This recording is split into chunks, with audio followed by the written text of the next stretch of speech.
नमस्कार बंधुरा सुस्मिता रान्नाघरे सबाइके स्वागत।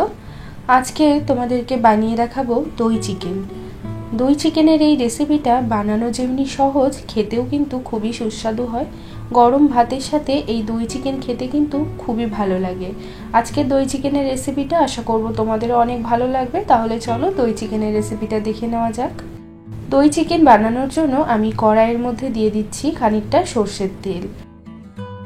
তেলটা ভালো করে গরম হয়ে গেলে এর মধ্যে দিয়ে দেব হাফ চামচ পরিমাণে লবণ। এবার এর মধ্যে আমি দিয়ে দিচ্ছি চিকেনের টুকরোগুলো। চিকেনগুলোকে আমরা একটু ভেজে নেব, তো তাই জন্য আমি চিকেনটাকে এখন দিয়ে দিলাম। আর গ্যাসের ফ্লেমটা একদম বাড়িয়ে দিয়ে চিকেনটাকে উল্টে পাল্টে আমাদেরকে ভেজে নিতে হবে। চিকেনটা এক পাশে ভাজা হয়ে গেলে চিকেনগুলোকে আমি উল্টে দিচ্ছি। চিকেনটাকে একদম চারিদিকে সুন্দর করে ভেজে নিতে হবে, কিন্তু খেয়াল রাখতে হবে চিকেনটা যেন খুব বেশি ভাজা না হয়ে যায়। আর এই সময় গ্যাসের ফ্লেমটা একদম বাড়িয়ে রেখেই চিকেনটাকে ভাজতে হবে, না হলে কিন্তু চিকেনের থেকে জল বেরিয়ে গেলে আর চিকেনটা ভাজা যাবে না। তো আমি মোটামুটি 3 থেকে 4 মিনিট সময় নিয়ে হাই ফ্লেমে এইরকম উল্টে পাল্টে চিকেনটাকে ভেজে নেব।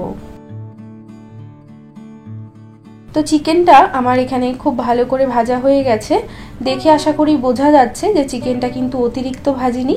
তো এবার আমি এই ভাজা চিকেনগুলোকে তুলে নিচ্ছি।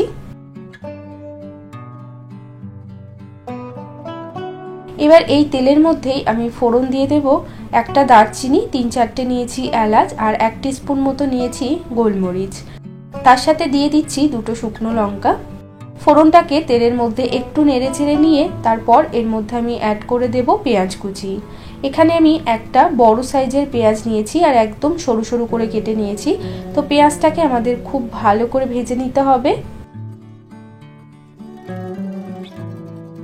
তো পেঁয়াজটা দেখো এখানে একদম লাল করে কড়া করে ভাজা হয়ে গেছে। এখন আমি এর মধ্যে অ্যাড করে দেব আদা রসুন আর কাঁচা লঙ্কা একসঙ্গে আমি বেটে নিয়েছি, সেটাই দিয়ে দিলাম বড় 1 চামচ। এবার এই আদা রসুনটা দেওয়ার পরেও আরো 2 মিনিটের জন্য আদা রসুনটাকেও একটু ভেজে নেব। আদা রসুনটাও আমি 2 মিনিট মতো ভেজে নিয়েছি। এখন আমি এর মধ্যে অ্যাড করে দিচ্ছি কাজু বাদাম, 2 থেকে 3 টেবিল চামচ কাজু বাদাম এখানে আমি অ্যাড করে দিলাম। একটু জল দিয়ে মিক্সির মধ্যে আমি কয়েকটা কাজু বাদাম বেটে নিয়েছিলাম। তো সেই কাজু বাদামটা দিয়ে খুব ভালো করে এই মশলার সাথে কষিয়ে নেব। গ্যাসের ফ্লেমটা একদম লোতে রেখে দিয়ে এই কাজু বাদামটাকে একটু কষিয়ে নিচ্ছি। কাজু বাদামটা কষে গিয়ে দেখো মশলার থেকে কিন্তু তেলটা ছেড়ে দিয়েছে। এই সময় আমি এর মধ্যে অ্যাড করে দেব টক দই। এখানে আমি নিয়েছি 100 গ্রাম পরিমাণে টক দই, আর দইটাকে খুব ভালো করে ফেটিয়ে নিয়েছি। এবার এই দইটা দিয়ে মশলার সাথে খুব ভালো করে নাড়াচাড়া করে নেব। দইটা দেওয়ার সাথে সাথে মশলার সাথে খুব ভালোভাবে নাড়াচাড়া করে নিলে দইটা কিন্তু আর কেটে যাওয়ার কোনো সম্ভাবনা থাকে না। আর যেহেতু আমি কাজু বাদাম দিয়েছি দইটা, তাই জন্য আর কেটে যাওয়ার আর কোনোই সম্ভাবনা নেই।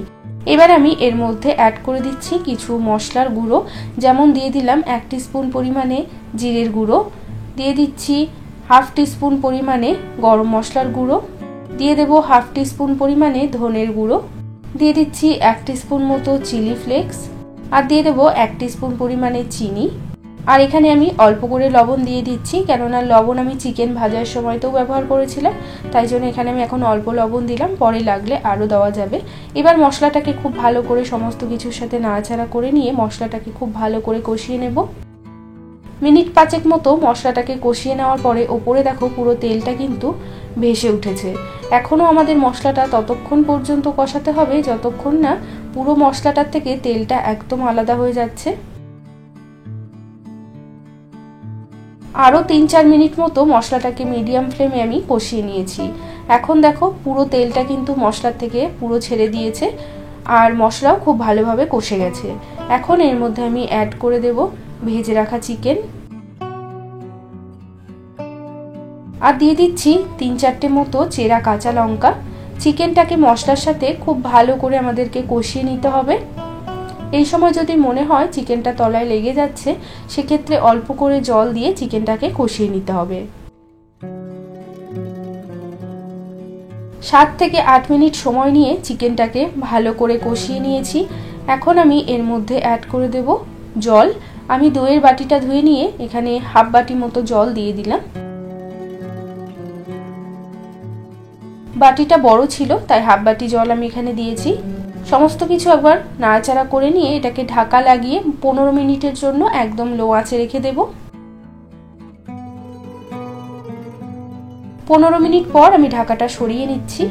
তো তৈরি হয়ে গেল আমাদের খুবই সুস্বাদু দই চিকেনের এই রেসিপি। এবার আমি গ্যাসটাকে অফ করে দেব। গরম গরম ভাতের সাথে এটা খেতে কিন্তু খুবই ভালো লাগে। এই রেসিপিটা তোমরা ট্রাই করে দেখবে, আশা করব তোমাদেরও ভালো লাগবে। আর ভিডিওটা যদি ভালো লেগে থাকে তাহলে একটা অনুরোধ করব লাইক করার জন্য, কমেন্ট করতে পারো। সবাই ভালো থাকবে, সুস্থ থাকবে। আমি আবারও চলে আসবো অন্য কোনো রেসিপির সাথে। আজ এ পর্যন্তই, টাটা।